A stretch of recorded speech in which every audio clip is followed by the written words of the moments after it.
Fire Emblem Vision Quest is quite popular as far as Fire Emblem ROMHacks go. It's not the most well known, as that title goes to a certain other ROMHack, but it's highly rated and for good reason. The game boasts smooth visuals, crisp music, and tightly balanced gameplay, which is what you would ask for in a ROMHack to just sit down and play through. First released in 2018 by Pandan and completed in 2020 with the help of many community members, Vision Quest has cemented itself in the vast world of Fire Emblem ROMHacks. But how did we get here?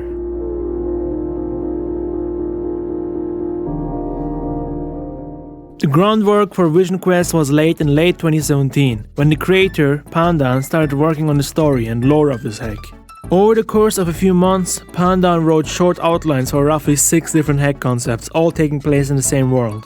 This process not only helped him flesh out the lore of the continent, but also helped him identify the story he was most excited to tell, as elements of scrapped drafts were recycled and repurposed.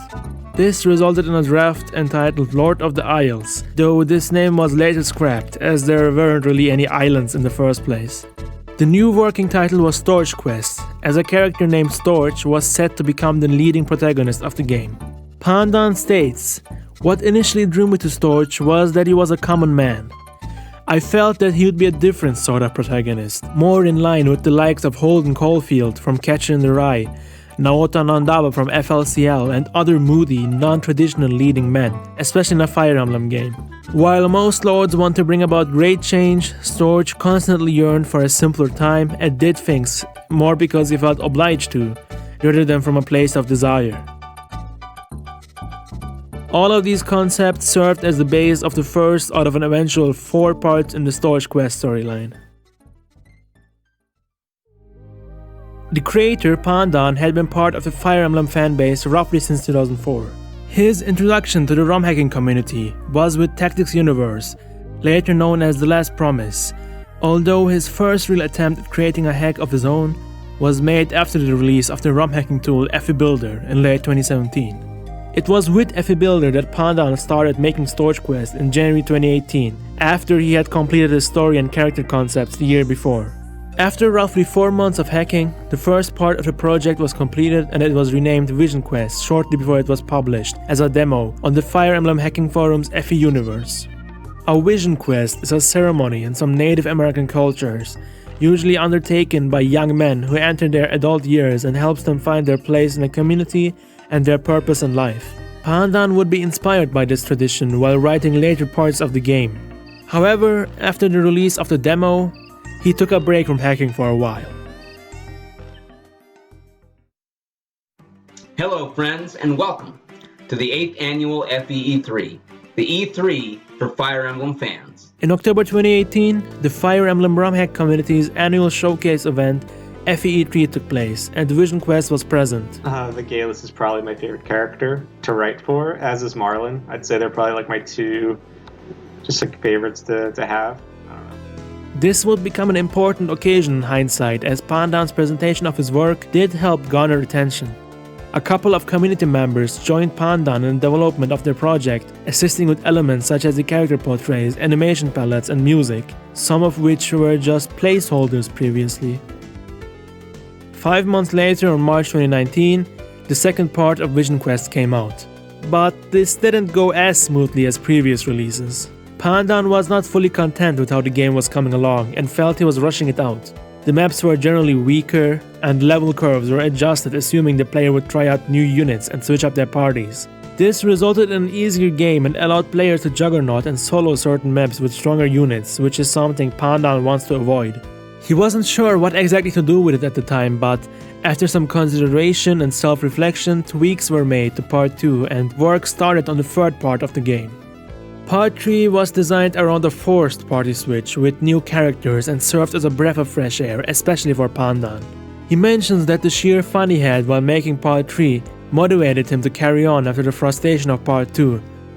And during all of this, the earlier parts of the game also received enhancements.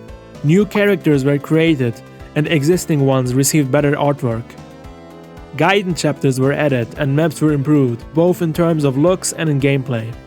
Basically, over the course of roughly 18 months, the whole game received a much needed visual facelift. This, alongside the release of Part 3 in October 2019, would be somewhat of a turning point for the project. The word of the Vision Quest began spreading to the greater Fire Emblem community, and more people joined Pandan in the creation process.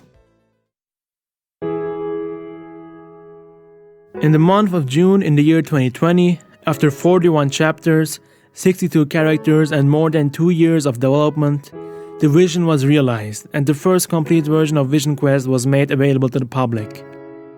The release was announced in a rather emotional post written by Pandan about the important role Vision Quest played in his life.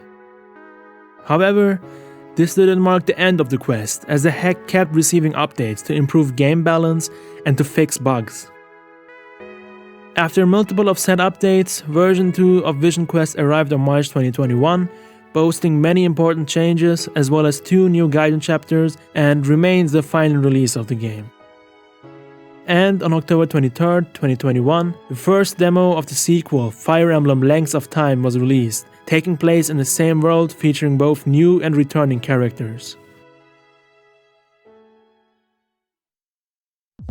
With all of that said, Vision Quest is not a technical showcase, nor is it the first of its kind, so what exactly are the reasons behind its immense popularity? Well, the game is good, to put it simply. Maps are focused on player-faced combat, which is just more engaging to most players compared to the design philosophy of the standard GBI Fire Emblems. Pacing is tight, preventing overwhelming and frustrating moments, as well as underwhelming and boring ones. The hack is transparent in what it expects of you, which helps prevent confusion and unnecessary resets, as win, loss, and reward conditions are spelled out at the start of a chapter. Certain levels feature unique objectives, such as destroying supply tents and rescuing chickens. Furthermore, the game has an enormous cast of characters and also features fully written support between each of them. And not to mention the simply beautiful visuals created by the many community members who assisted in development. Of course, it's not all sunshine and roses. The game has drawn criticism for its small and dense maps, which some people are not a big fan of. There also are some units with quite similar stat spreads, and the game contains a lot of text. While some say the tone of the game and the character voices help give the game a unique flair, others find the occasionally fluffy text distracting, with one player stating, "Why are they just describing cheese?